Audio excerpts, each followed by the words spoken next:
Welcome to our 12-step journey toward oneness with God and one another. We're going to build on step 8 today, which talked about being willing to make amends. And so it's step 9, which is to actually make amends with those whom we have wronged, except on those occasions when to do so would be to harm them or others. A big part of the gospel is often avoided or neglected.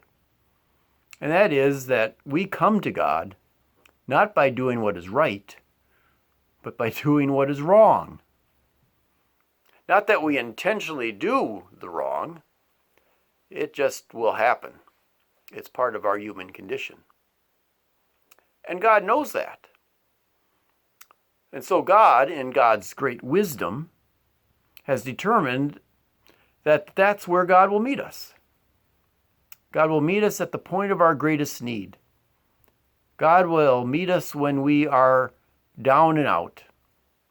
God will meet us where we don't get it right, when we do it wrong.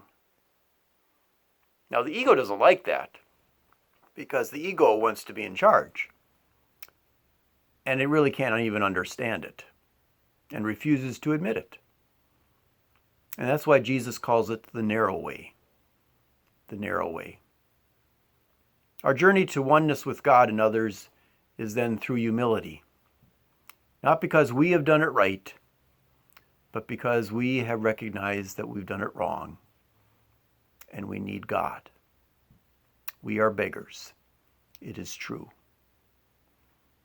And so step 9 calls us to face our wrongdoings, how we have injured others, and to do so with those who we have injured. To no longer hide in the shadows of denial, but to go through those shadows to the light. This both protects our own humanity and the humanity of others. Now, there's different vocabularies that describe this. It's sometimes called penance, or contrition, or repentance. Dying to yourself, stripping the ego. We're using the term making amends. By any account, however you describe it, it's major surgery, and it feels like dying. But at the same time, it's a sense of immense liberation. And so we need help, and we need comfort in going through this process. We must learn from one another and from others how to be led by God and also to be led by others. Now, this is not just up to me. We need to approach those we have injured with care and wisdom.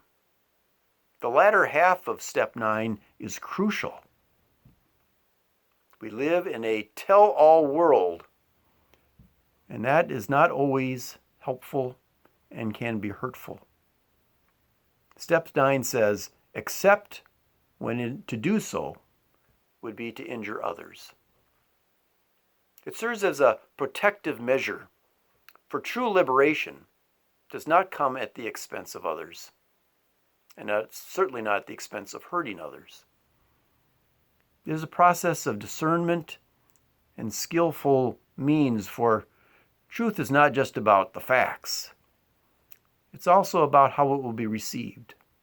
It's about the context. It's about how it will be understood and the consequences of it. The wisdom of step 9 sees both sides of the relationship, honoring the truth-telling, the listener's receptivity, and the responsibility of honoring vulnerable information. When factual truth does not include the context and the meaning, it is open for distortion and slander and hurtfulness. There is no doubt that this latter step of step 9 is tricky.